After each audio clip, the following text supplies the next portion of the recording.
అదే. సో చాలా ఈ సూపర్ సింగర్‌లో అయితే చాలా మంచి మంచి వాళ్ళని ఎక్కువగా ఉన్న వాళ్ళని చివరికి డెలివరీ బాయ్, జొమాటో వాళ్ళు వీళ్ళందరినీ కూడా మంచి సెలెక్ట్ చేసుకున్నాను.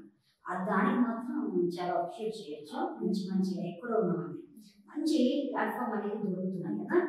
సో మరి ఇక్కడికి వచ్చిన తర్వాత ఇప్పుడు రావులచీలో ఉంది. తర్వాత రావులచీలో ఆల్రెడీ ఫేస్ రౌండ్ కూడా మీరు వెళ్ళారు.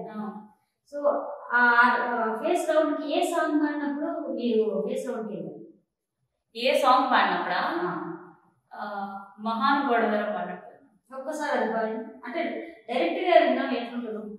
కనుగను కడిగే కలగను వాడే చినుకులనైనా పడగడుతాడే అడుగుకు ముందే తుడుచును నేలే కలిపితే కాలే పరుచును పూలే ముసుగేసే ముత్యాలివో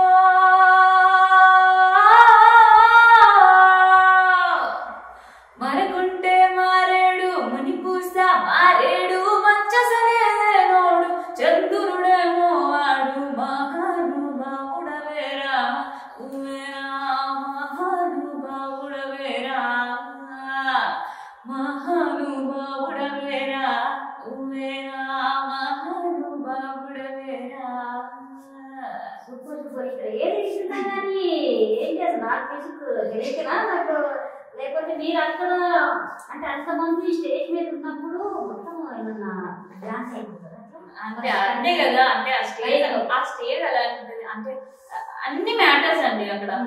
అంటే ఆ టైంలో మన ఈవెన్ మన బాడీ సిచ్యువేషన్ కూడా అక్కడ matters. Everything matters. Mental support అంటే మెంటల్ హెల్త్ అని అన్ని మ్యాటర్స్. ఆ 3 minutes మనం ఏం చేస్తాం అనేది మ్యాటర్స్. మనం ఇక్కడ అంటే ఇక్కడ మాట్లాడినప్పుడు అసలు ఇంత లైటింగ్, ఇంత సెటప్, జడ్జెస్ అలాగే ఉంటారు కదా.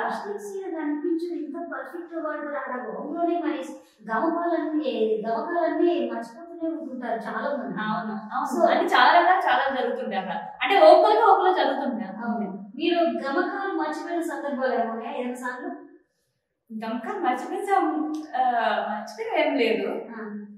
ఏ సార్లో ఏం లిరిక్ మర్చిపోవాలి పర్ఫెక్ట్ గా సార్ లిరిక్స్ కూడా గుర్తుపెట్టిస్తున్నానని నేను అనుకుంటున్నాను. నాకు గుర్తులేదా? నేను మర్చిపోయిన అనే విషయం నాకు గుర్తులేదేమో. మేబీ నేనైతే పర్ఫెక్ట్గా పాడుతున్నా నా ఫీలింగ్. నేను ఎక్కడ మర్చిపోలేదా? అసలు హైలైట్ ఏంటంటే కాంచన సాంగ్. అది ఫస్ట్ ఇప్పటికీ నాకు పవరి కూడా నాకు అంత రాదు, ఐడియా లేదు. అది చాలా ఘోరంగా ఉంటుంది కదా, స్పీడ్ ఉంటుంది. ఇట్లా ఆగ్రహం తెప్పించాలి, వృత్తులు తెప్పించాలి, పక్కన వాళ్ళకి ఇట్లా హైప్ తెప్పించాలి అన్న వేలో ఆ సాంగ్ ఉంటుంది. ఆ సాంగ్ అసలు ఎన్ని డేస్ ప్రాక్టీస్ చేశారు? ఇది యాక్చువల్గా నాకు చాలా ఇష్టమైన సాంగ్ అనమాట. కాంచన సాంగ్ నాకు చాలా చాలా ఇష్టం. అసలు నాకు మాజీ గారు అంటే చాలా ఇష్టం. ఈ సాంగ్ అంటే ఎస్పెషల్ నాకు చాలా ఇష్టం అనమాట. ఎప్పుడైనా పాడదాం అనే ఫీలింగ్ ఉండదు. అది ఇక్కడ పాడతానని అస్సలు ఎక్స్పెక్ట్ చేయలేదు. అసలు అది కూడా సాహిత్య శాఖకి అప్పుతో పాడతాను అనమాట. అంటే తక్కువ రోజే పట్టింది అనమాట. అంటే నాకు అది ఇష్టమైన సాంగ్ కదా, కొంచెం వేగంగా నేర్చేసుకున్నాను. సో అది నేర్చుకుంటే ఎన్ని డేస్ పట్టింది? 2-3 days. 2-3 days సాహితీ మీరు ఇద్దరు కూడా ఒక దగ్గర ట్రావెల్ చేసేసారు. అలానే కాదు. అంటే ఆమె వర్క్స్ చేసుకొని ఆమె వస్తుంది. ఆమె అంటే ఇది సీనియర్ సూపర్గా ఆ వాయిస్ అంటే అసలు చాలా బాగుంది వాయిస్. సో మరి ఆమె పక్కన పాడుతున్నప్పుడు మీకు ఏమైనా సజెషన్స్ ఇచ్చిందా?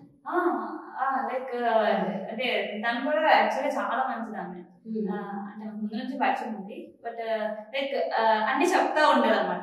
ఇది ఇలా ఇలా వస్తుంది అని చెప్పేసి. లైక్ తను కూడా చాలా ఎక్కువ. తను అసలు నేను ఎక్కడంటే అప్పుడు థ్యాంక్స్ చెప్పాలి. తను 1 day or 2 days before తనకు తెలిసింది సాంగ్. అంటే నాకు ఇష్టం ఉంది కాబట్టి నేను నేర్చుకున్నా. బట్ ఆ లిరిక్స్ అనేవి చాలా ఎక్కువ అట్లా పరిగెడుతూ ఉంటాయి లిరిక్స్ అన్ని. తను ఇంకా ఫాస్ట్ గా తను కూడా చాలా ఫాస్ట్ గా నేర్చుకున్నాను ఆమె. సో ఆమె అట్లా గైడ్ చేస్తూ ఉంది చాలా వరకు. సాహితీ గారు కూడా మాస్ సాంగ్స్ అంటే సూపర్ గా ఉంటారు. క్లాసికల్ ఏమైనా పాడుతురా మీరు అంటే మీరు కూడా మాస్ సాంగ్స్ ఇట్లా ఆడిపోతున్నారు. సో ఇద్దరు మాస్ సింగర్స్ కలిసి మరి ఒకటే స్టేజ్ మీద పర్ఫార్మ్ చేశారు. సో అసలు ఆ సాంగ్ మీరు పాడిన తర్వాత ఎలా అనిపించింది? పాడక ముందు అంటే ఇంకా ఆల్రెడీ పాడతామో లేదా ఎట్లా పాడాలి ఆమె ఈక్వల్ పాడాలి లేదా అనిపిస్తుంది. మాకైతే ఆల్రెడీ ఆమె సీనియర్ కాబట్టి పక్కన పెడదాం, మీరు జూనియర్ అయి ఉన్నా కానీ ఆమెతో ఈక్వల్ గా పాడారు, మీ ప్రతాపాన్ని మీరు వినిపించుకున్నారు. సో ఆ సాంగ్ మాకు మీ నోటికి వినాలి. కపల మాలలు అగ్గిని కురియ కన్నుల మంటలు సెగలు మెరయ అకాల వేళలో వెటకు వచ్చే లౌక మదిరిపోగా టక్కరి నక్కలు చేతికి చిక్కంగా రక్త సిముకలు పిక్కలు నొక్కంగా కాలి కణాలు కత్తచుకు వచ్చే కాలమాగిపోగా కన్నుల పాముల గొంతున త్రాచులు అందంగా మెరిసే నాగులు కట్ల పాము చుట్ల పాము తెల్లంగా మెరిసే నాగులు పడగ పాము మన్ను పాము నీటైన నీటి పాము బుట్టల నాగుల తోడే వచ్చిందే హోరు గాలిలాగా వచ్చరా నిన్ను నరికి పోగులెట్ట వచ్చరా ఆడమగా కలిసి వచ్చరా నిన్ను మింగివేయ కాలికొచ్చరా.